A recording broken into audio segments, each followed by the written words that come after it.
Est-ce qu'il y aurait place dans un contrat local de santé pour des conseils locaux de santé mentale? Alors c'est prévu.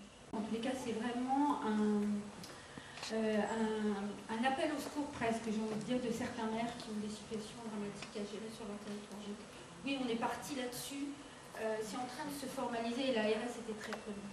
Et le 6 également, dans la mesure où nous avons participé à la journée que vous citiez tout à l'heure au centre spécialisé, et que l'expérience de Lunéville, effectivement, nous a attachés. Il devrait y avoir à peu près 2 contrats locaux de santé en Lorraine de signés par an. Hein, c'est en tout cas l'objectif que c'est fixé. Nous avons du boulot. Simplement, moi, j'aimerais être certaine que la parole des associations servira. Hein, elle ne sera pas juste simplement entendue. Moi, je suis toujours un peu méfiante quand il y a l'agence régionale de santé qui pilote tout ça, pardonnez-moi. Je veux être également certaine qu'il y aura bien une représentation des représentants des usagers, hein, réels, effective, dans cette organisation. Voilà. Pas simplement une présence. On attend justement que vous nous préconisiez votre niveau d'implication dans ce contrat local, que vous nous disiez, nous, au niveau des instances de gouvernance, voilà comment on voit les choses, voilà comment on compte être représenté. Après, on dialogue, on discute, on négocie, bon.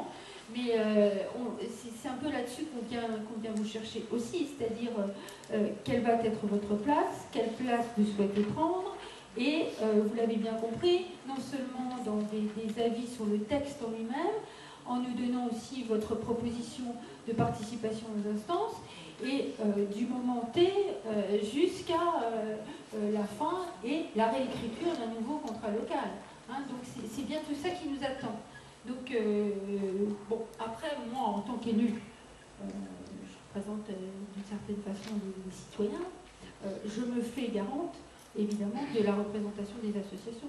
Une collectivité, elle ne fait rien sans nous. Je ne vois pas comment je pourrais agir et je vous reconnais toutes les compétences qui sont les vôtres. Donc, je suis aussi garante, effectivement, du respect de votre parole et, bien sûr, du respect de votre présence dans les instances.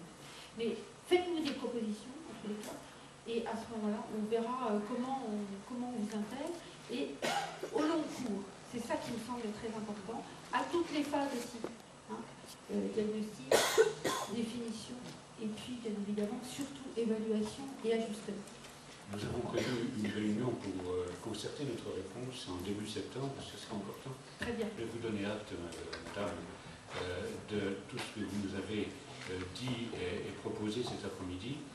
Vous dire qu'évidemment, les usagers répondront à votre vœu de les rendre partenaires de l'opération et d'entendre leurs représentants à la fois par leurs compétences et par leurs besoins, mais également, peut-être aussi, il ne faut jamais l'oublier, parce qu'ils sont aussi les citoyens qui paient.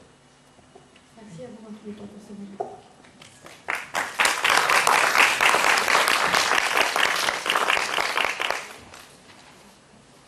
Nous accueillons maintenant M. Michel Sauty, délégué santé auprès du défenseur des droits, qui va venir nous parler effectivement de l'usager de ses droits et de l'action du défenseur à ses côtés, puisque telle est la mission que la République lui a donnée. Je voudrais préciser qu'il pourra dépasser également peut-être les limites de cette épure-là, dans la mesure où le défenseur des droits a reçu une autre mission particulière qu'il partage avec le CNCPH, une commission qui nous est commune, et dont je suis membre, et qui est d'adapter dans la législation française les dispositifs de la charte de l'ONU sur le handicap, qui a été ratifiée par la France en avril 2011. Cela implique une modification de la pensée d'une part, des textes d'autre part, qui font que désormais une maltraitance, une un manque d'attention, une inappropriation dans la manière d'assumer la fonction de respect du citoyen par rapport au citoyen particulier qui est la personne affaiblie, tout cela pourrait être désormais, du fait de l'application de la charte de l'ONU, considéré comme comment on appelle ça, vous savez, comme quand on ne respecte pas les sexes, les religions, une discrimination. Lorsque, effectivement, dans la loi française, on qualifiera de discrimination tout non-respect de l'égalité citoyenne, c'est demain matin, on est en train d'écrire les textes, eh bien, vous voyez le champ d'action qui sera le nôtre à ce moment-là. Michel Serruti, vous avez la parole. La première chose que demandent les gens, c'est pas d'être indemnisé, c'est de savoir ce qui va être fait pour que ça ne se reproduise pas. Et de ce point de vue-là, on est encore très en retard. Je ne parle pas du défenseur des droits, je parle globalement de notre système. Mais tout le monde est d'accord pour dire que la gestion des risques et l'amélioration de la sécurité des soins passe par précisément l'alerte, donc le signalement des événements indésirables. Le périmètre de l'activité du pôle, c'est droit des patients, donc accès aux soins, information, accès au dossier médical, tout ce qui est autour de la sécurité des soins, donc sur les produits de santé, sur les accidents médicaux, comme on dit, les infections nosocomiales, par d'infections associées aux soins, la sécurité des personnes, avec un spot particulièrement fort sur la maltraitance, qui avait fait l'objet d'un rapport en tant que tel de Jean-Paul Delvoye en 2010, maltraitance en milieu de soins, la vulnérabilité des personnes sous emprise mentale et médecine alternative. On a de plus en plus d'histoires peu banales dans ce sens-là, où on voit les gens partir sur des médecines alternatives avec au bout finalement une démarche sectaire évidente, qui ne le voit pas dès le départ en tout cas, dans laquelle ils se retrouvent enfermés. Protection donc des personnes vulnérables, enfants, personnes âgées, troubles mentaux, handicap, et évidemment les détenus, toutes les questions de déontologie et de bioéthique. Alors, je vous disais il y a un instant, le défenseur des droits, c'est une boîte à outils. Nous avons un certain nombre de métiers, je vous les ai donnés en préambule, mais à l'intérieur de ces métiers, nous avons une expertise. Une expertise, par exemple, vous avez chez nous un pôle santé, mais vous avez aussi un pôle social avec sécurité sociale et handicap. Nous avons un représentant dans chaque MDPH. Nous avons un représentant dans chaque caisse primaire d'assurance maladie. Nous avons un pôle fiscal absolument remarquable, avec une expertise tout à fait étonnante. C'est le chef d'entreprise qui nous parle, et je les ai vus à l'œuvre, et je me suis dit, mais mon Dieu, je ne connaissais pas. Ce n'est pas le chef d'entreprise qui parle, c'est aussi l'associatif, l'ancien président d'association. Parce que quand, dans nos associations, dans vos associations, vous prenez en charge une personne sur un problème de santé, bien rare les fois où il n'y a pas d'autres surproblèmes qui se greffent autour du sujet santé. Le handicap, les questions d'emploi, donc nous avons un pôle qui s'occupe particulièrement aujourd'hui du pôle emploi, mais aussi des problèmes de remboursement. Combien de dossiers actuellement sur le RSI, avec le RSI. Lorsque les gens se retrouvent en situation de handicap, eh bien les dossiers partent à la MDPH, et ils attendent de vos associations que vous les suiviez dans ce dédale, parce que vous êtes leur GPS bien souvent. Et c'est à vous qu'ils demandent cette aide. Eh bien, à chaque fois, vous avez, chez le défenseur des droits, l'expertise avec les personnes et la ressource. Quand j'ai découvert ça, parce que c'est là on retrouve la structure du médiateur de la République, quand j'ai découvert ça, moi, j'ai dit, mais finalement, en 10 ans d'associatif, je ne l'ai jamais utilisé.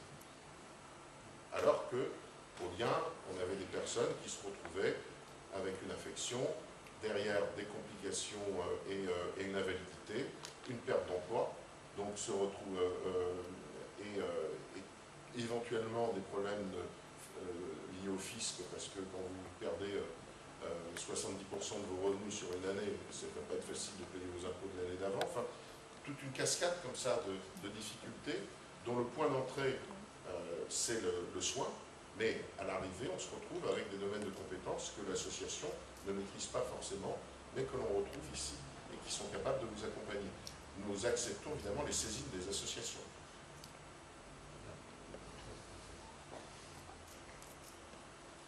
Je vous donne les chiffres de 2010. Les chiffres de 2011 sont sortis hier. Je n'ai pas eu encore le temps de faire le... Pardonnez-moi, parce que je vous ai envoyé... Ils étaient sous embargo quand je vous les ai envoyés. Ils n'ont pas beaucoup bougé. Alors, sauf qu'aujourd'hui, on ne parle plus que des 2175 dossiers qui ont nécessité une analyse approfondie. Et on ne parle plus de requête. La requête étant, pouvant être uniquement un coup de fil et qui sera comptabilisé même si finalement on n'était pas compétent. Donc là, on va regarder les 2175 dossiers qui ont nécessité une analyse approfondie. Pour traiter ces entre 2 et 3 000 demandes, nous avons une équipe, comme je vous l'ai dit, de médecins spécialisés. Alors en vrac, on a un infectiologue à plein temps, on a 2 urgentistes, dont un à mi-temps, qui aura beaucoup de sujets aux urgences.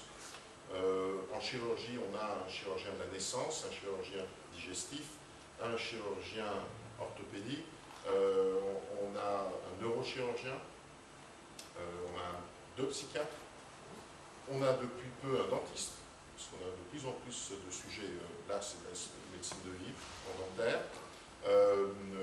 Nous avons évidemment à plein temps maintenant un juriste spécialisé sur les sujets de santé. Et nous avons ensuite, sur les spécialités qu'on retrouve peu, on a peu de dossiers, des contrats avec des médecins hospitaliers qui viennent, j'allais dire, à la demande et qui vont traiter un dossier particulier. Et dans les affaires complexes, nous avons une démarche pluridisciplinaire. On fait un staff tous les vendredis. Là, l'ensemble des médecins, 4, 5, 6 médecins, vont regarder ensemble un dossier pour essayer d'avoir un avis commun sur le dossier. La démarche du défenseur, et c'est important de le signaler, est écrite. Ça veut dire qu'à la fin de la démarche, ce qu'on appelle un avis sur cas individuel, qui est en fait un regard expert, on ne parle pas de surtout d'expertise, pour ne pas mélanger les choses, pour ne pas laisser croire qu'il s'agit d'une expertise, par exemple, judiciaire, les mots ont un sens. C'est un avis sur cas individuel, mais c'est un avis écrit. Le défenseur des droits, comme le médiateur, dispose d'une immunité judiciaire. Il ne peut être attaqué ni pour ce qu'il écrit, ni pour ce qu'il dit, évidemment dans ses fonctions. Ça veut dire que son avis, que ce soit sur une affaire de santé ou d'autres, peut porter évidemment préjudice, mais personne ne pourra se retourner contre lui derrière en disant « vous aviez tort, vous aviez raison ». Ce qui lui donne une liberté de parole importante. Donc vous voyez que les cas d'éclairage individuel sont en majorité, 55%. Les gens viennent avec une histoire à eux ou un de leurs proches. Les témoignages directs ou les alertes directes, 10%. La demande de médiation, on va s'arrêter là-dessus, 20%.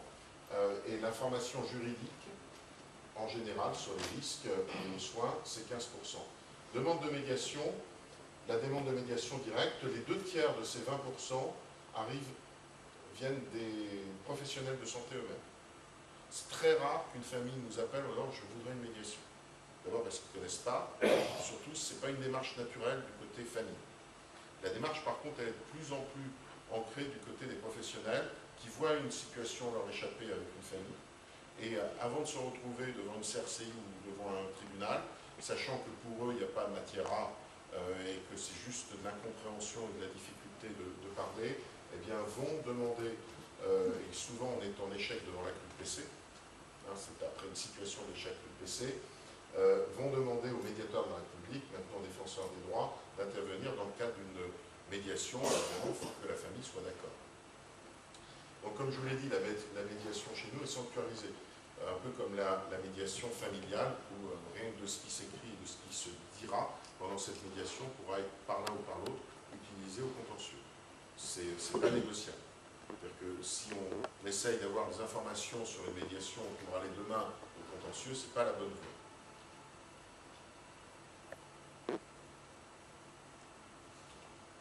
Donc la chirurgie, le médico-chirurgical, évidemment, tient la rampe à 40%, maltraitance et violence à 20%, l'insatisfaction au sens large, 14%, sans connotation forcément de soins derrière, les infections nosocomiales, 14%, c'est à peu près le pourcentage dans la iatrogénie en général, les 14%. Le non-respect des droits des patients, les sujets de discrimination, déontologie, 9%, ça a augmenté sur 2011. Et les événements liés à un produit de santé, 4%, qui là ont triplé en 2011. Mais c'est l'effet médiateur et pénité. Alors, le dispositif. Vous avez dans un premier temps une plateforme d'écoute et d'information avec un numéro Azure, le 0810 455 2 fois, qui est spécifique à la santé. Ce n'est pas le numéro de téléphone, la plateforme générale du défenseur des droits, c'est une plateforme, c'est la plateforme santé du défenseur des droits. Comment est-ce que, quand on a des problématiques par rapport à des spécificités de prise en charge difficiles dans une région, moi je connais ça, perso, j'aimerais savoir comment on vous contacte, comment on vous fait remonter les difficultés qu'on rencontre dans la région, pratico-pratique. Alors, on ne parle pas là d'un incident ou d'un accident particulier. Non, on parle en règle générale sur une problématique pour un handicap X. Donc l'institution, c'est le défenseur des droits. Et là, c'est très clair. Si la problématique se heurte à une obligation réglementaire, une obligation légale, nous sommes tout à fait dans notre cœur de métier. Et c'est de ça dont je parlais en vous demandant de faire remonter. C'est précisément des situations où le droit ne trouve pas en face de lui la réalité de l'offre, par exemple sur une offre de soins. Comment nous faire remonter? C'est précisément pour ça que je suis là. Je suis alors là, vous avez deux possibilités, passer par moi, donc le pôle santé, ou alors passer par les délégués du défenseur des droits. Dans la prochaine fois qu'on se verra, quand vous le souhaiterez, je souhaiterais que ce soit dans un espace d'une après-midi, par exemple, où on aborde toutes ces questions-là avec je ferai venir nos représentants régionaux, nos délégués régionaux. Voilà. Mais c'est comme ça qu'effectivement ça va fonctionner. Et on met ça au programme de la concertation de septembre, voire de fin décembre, mais normalement c'est septembre qu'on va pouvoir programmer ça dans une journée de travail dont on a parlé déjà tout à l'heure. D'autre part, les références et adresses qui ont été projetées seront sur notre site également, de même d'ailleurs que le montage lui-même, si vous le permettez, de façon à ce qu'il puisse être utilisé et réutilisé de façon conséquente. Il y avait une question que j'avais vue par... Il est parti? Ah bon. Mais... Il avait levé la main, mais il est parti. Le téléphone, c'est ça le problème. Juste une question complémentaire, M. Cerruti. Lorsque le défenseur des droits intervient, quel est son degré d'autorité sur l'exécution de ce qu'il préconise? Il y a discussion, il y a liberté pour l'administration concernée de dire je continue quand même. Alors, d'abord, il choisit les outils, mais